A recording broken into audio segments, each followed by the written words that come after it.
बाबा खूप बोर होतंय, काहीतरी नवीन फ्रेश ऑर्डर करा ना. माझ्याकडे एक सरप्राईज आहे. स्वाद गोकुळचा आस्वाद परंपरेचा गोडवा नात्याचा गारवा आनंदाचा गोकुळ आईस्क्रीम सोबती प्रत्येक क्षणाचा गोकुळ आईस्क्रीम.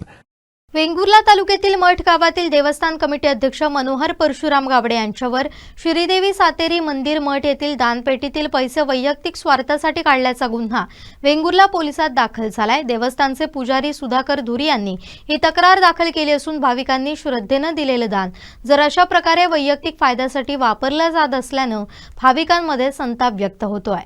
वेंगुर्ला तालुक्यातील मठ परबवाडी येथील श्री सातेरी देवी मंदिरातील फंड पेटीतील रकमेच्या अपहाराप्रकरणी वेंगुर्ला पोलीस ठाण्यात मठ देवस्थान कमिटी अध्यक्ष मनोहर परशुराम गावडे वय 58 यांच्यावर गुन्हा दाखल करण्यात आलाय. गावडे यांनी देवस्थान कमिटीचे अध्यक्ष असल्याचा फायदा घेत कमिटीची संमती न घेता त्यांच्याकडे असलेल्या फंड पेटीच्या चावीनं मंदिरातील फंड पेटी उघडून त्यातील रकमेचा अपहार केल्याचा आरोप श्रीदेवी सातेरी मंदिरातील पुजारी सुधाकर धुरी यांनी केला. ही घटना 22 जानेवारी 2026 दरम्यान घडल्याचं तक्रारीत नमूद करण्यात आलंय. दरम्यान याबाबत कोकणसात लाईव्हनं वृत्त प्रसारित करून हा प्रकार प्रकाश झोतात आणला होता. यानंतर मठ गावातील मानकरी चंद्रशेखर गावडे यांनी वरिष्ठ पातळीवर अर्ज करून याच्या चौकशीची मागणी केली होती.